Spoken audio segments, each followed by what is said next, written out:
तो जैसा कि लास्ट एपिसोड में हम लोगों ने देखा कि मास्टर सुयान एक और सीक्रेट रियलम में जाते हैं जहां पे उनकी मुलाकात एक गॉड से होती है। वहां पे उसके बहुत सारे बिलीवर्स होते हैं। तो मास्टर सुयान उन सबको अपना बिलीवर बना लेते हैं और उसके साथ साथ अपनी एनर्जी का इस्तेमाल करके उसे पूरी तरह से डिस्ट्रॉय कर देते हैं। और गॉड के मरते ही वहाँ मौजूद सारे के सारे डीमंस वापस से नॉर्मल होना शुरू हो जाते हैं। जिसके बाद अगले सीन में हम देखते हैं कि वो लड़की जो ने रियल फॉर्म में आ चुकी होती है और उसका बेटा वो बहुत ज़्यादा खुश होता है। एक तितली को देखते ही वो उसके पीछे पड़ जाता है। जिसके बाद दूसरी तरफ वो लड़की कहती है कि शुक्र है कि सब कुछ बिल्कुल नॉर्मल हो गया है। ये सब कुछ उस एंसेस्टर की वजह से हुआ है। अगर वो ना होता तो शायद हम लोग दोबारा से मेरेडियन रियलम को नॉर्मल नहीं कर पाते, ना ही कभी अपने रियल फॉर्म में आ पाते। उसकी मदद से हम लोग दोबारा से इस 7 मेरेडियन रियलम को नॉर्मल नहीं कर पाते, ना ही कभी अपने रियल फॉर्म में आ पाते। उनकी मदद से हम लोग दोबारा से इस 7 मेरेडियन रियलम को रीबिल्ड करेंगे। इसे बनाने में थोड़ा सा टाइम तो ज़रूर लगेगा, मगर मुझे पूरी उम्मीद है कि अब सब कुछ बेहतर हो जाएगा। बस अब यहाँ पे सिर्फ एक ही शख्स की कमी है और वो है मेरा हस्बैंड। अगर काश वो भी यहाँ पे होता तो मुझे और भी अच्छा लगता। और इस तरफ सैनले उस बटरफ्लाई को पकड़ते पकड़ते उस पर जैसे ही झपटता है तो अचानक से उसके सामने लिन फैंग आ जाता है और वो उससे कहता है कि सुनो बच्चे, शायद तुम नहीं जानते पर मैं दुनिया की सबसे महान वॉरियर हूँ। क्या तुमने मेरे मास्टर सुयान को यहाँ पे देखा है? उनका मुकाबला करने वाला कोई भी नहीं है, वो सबसे ज़्यादा पावरफुल हैं। तो मास्टर सुयान का नाम सुनते ही वो बच्चा मुस्कुरा देता है। जिसके बाद अगले सीन में हमें कुछ डिसाइपल्स को दिखाया जाता है जो कि अपनी पावर्स का इस्तेमाल करते हुए 7 मेरेडियन को दोबारा से रिबिल्ड कर रहे होते हैं। और फिर दूसरी तरफ हमें मास्टर सुयान को दिखाया जाता है जो कि एक पहाड़ के ऊपर बैठे हुए थे। वो नीचे मौजूद हर एक चीज़ को पूरी तरह से मॉनिटर कर रहे थे और हमें उनके हाथ में उसी गॉड की एनर्जी दिखाई देती है। और उसके साथ साथ मास्टर ने अपनी पावर की मदद से 2 स्पिरिचुअल बॉडी बनाई हुई होती है, जिन्हें देखकर रनिंग क्रो कहता है कि मास्टर, आपने क्या अकेले ही होंगमैंग जाइंट बॉडी को बनाया है? या इस तरह के बॉडी को बनाने के लिए बहुत ज़्यादा एनर्जी कंज्यूम करनी पड़ती है। मैं हैरान हूँ कि आपने अकेले ही इतनी पावरफुल स्पिरिचुअल बॉडी को बनाया है। सच में आपने दोबारा से मेरी आंखें खोल दी। मुझे आज सच में एहसास हो रहा है कि आप कितने ज़्यादा पावरफुल हैं। मगर मास्टर सुयान कहते हैं कि नहीं, यह तो कुछ भी नहीं है। जिस पर बर्निंग क्रो हैरान होकर कहता है कि मास्टर, आप क्या कहना चाहते हैं? तो इतने में अचानक मास्टर सुयान उन स्पिरिचुअल बॉडी को गॉड एनर्जी के साथ हवा में ऊपर भेजते हैं और हमें दिखाया जाता है कि वो दोनों बॉडीज उसके साथ मर्ज होना शुरू हो जाती है। मास्टर सुयान उन तीनों को एक साथ फ्यूज कर रहे होते हैं। ये देखकर बर्निंग क्रो कहता है कि मास्टर, आप इन तीनों डिवाइन बॉडीज़ को एक साथ अपनी पावर से मर्ज करने की कोशिश कर रहे हैं। अगर आप ऐसा करेंगे तो इनकी पावर्स बहुत ही ज़्यादा बढ़ जाएगी।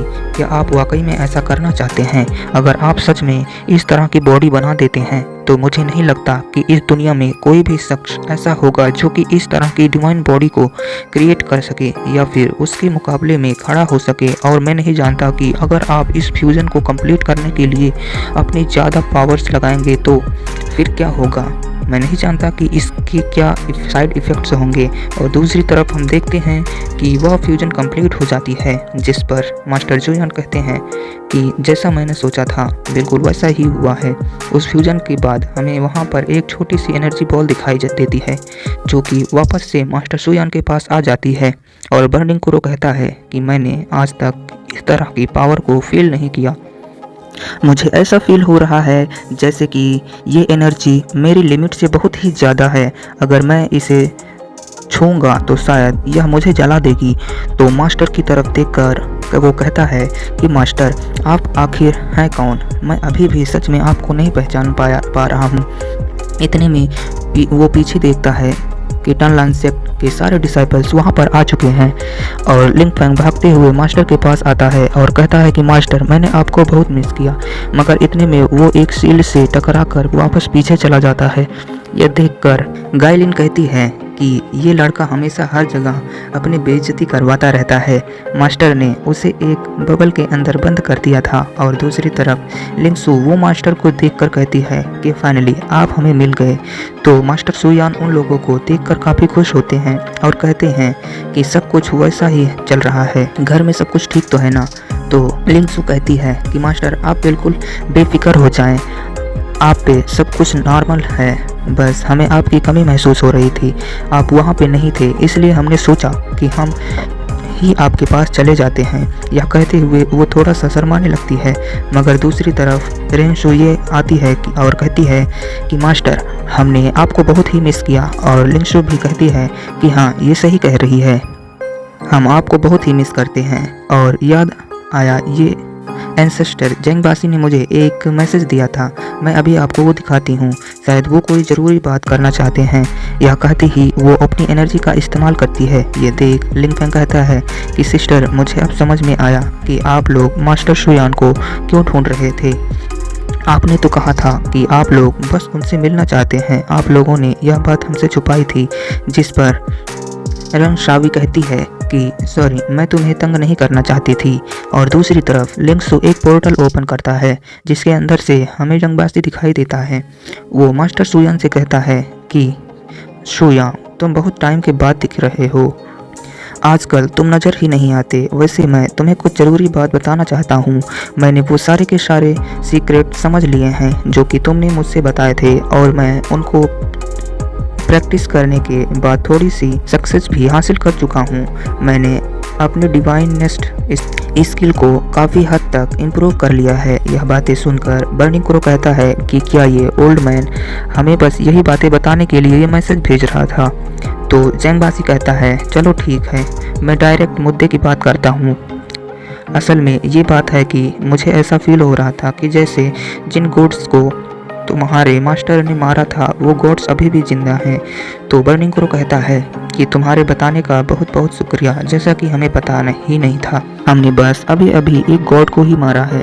यह सुनकर जेंगबासी कहता है कि अरे इतना गुस्सा क्यों कर रहे हो, मुझे पता नहीं था कि ये सारे के सारे गॉड्स ऐसी जगहों पर छुपे हुए होंगे।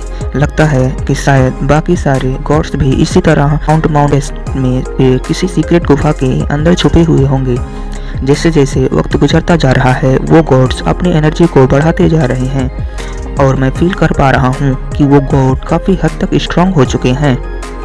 यह बात सुनकर रेशोई कहती है कि ये तो बहुत ही इंटरेस्टिंग बात है, हम लोग उन स्पिरिचुअल वेंस के बहुत ही ज़्यादा करीब आ चुके हैं। यह बात सुनते ही लिनफेंग कहता है कि ये तो बहुत ही ज़बरदस्त बात है, क्यों ना हम लोग खुद ही जाकर गॉड्स के साथ फाइट करें। अगर वो लोग सच में बहुत ही ज़्यादा पावरफुल हैं तो मुझे उनके साथ फाइट करने में बहुत मज़ा आएगा। उसकी ये बातें सुनकर हमेशा की तरह गालिन के सर में दर्द होने लगता है, और वो कहती है अगर तुम गॉड्स के साथ फाइट ही करना चाहते हो तो मैं तुम्हारी लाश वहाँ से लेकर नहीं आऊँगी। और दूसरी तरफ सैंगचू कहती है कि क्या वाकई में गॉड्स इतने पावरफुल हैं। तो कॉमेट कहता है कि हाँ हम लोग उसके आगे कुछ नहीं कर सकते। मगर उस तरफ जेंगबासी उन लोगों से कह रहा होता है कि क्या हुआ, क्या तुम लोग थोड़ा सा नर्वस हो गए हो। फिर मास्टर शुयान उनसे कहते हैं मुझे बताओ क्या तुम सिर्फ यहाँ पे गॉड्स के बारे में बताने के लिए आए हो या फिर उससे बढ़कर कुछ और बात है। तो जेंगबासी कहता है कि तुम वाकई में काफ़ी समझदार हो।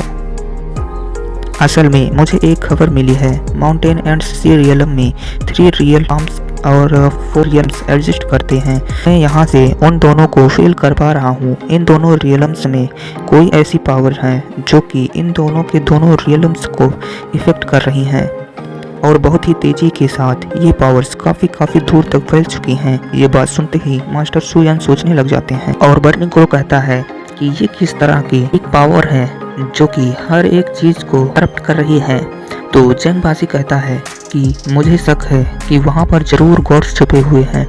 अगर तुम सारे ही माउंटेन्स एंड से रियलम से होकर गुजरो तो मुझे पूरा यकीन है कि तुम्हें वहाँ पर बहुत बड़े बड़े सीक्रेट्स मिलने वाले हैं, ऐसे सीक्रेट्स जिनके बारे में कोई भी नहीं जानता। मैं चाहता हूँ कि तुम इस चीज़ को एक मर्तबा एक्सप्लोर करो, हो सकता है कि मेरा शक सही हो, मैं खुद वहाँ पर नहीं जा सकता, क्योंकि अगर मैं वहाँ पर जाता हूँ तो मेरी रेट्रोग्रेड में रेडियंस वो डैमेज हो जाएगी और मैं वहाँ से कभी भी वापस नहीं आ पाऊंगा। तो यहीं पर हमारा ये एपिसोड खत्म होता है। नेक्स्ट एपिसोड कल अपलोड होगा। तो आप लोग यदि इस चैनल पर नए हो तो चैनल को सब्सक्राइब करके बेल आइकन जरूर से प्रेस कर दीजिएगा, जिससे कि आप लोगों को हमारे चैनल पर आने वाली हर एक एपिसोड टाइम से मिल जाए। Thanks for watching.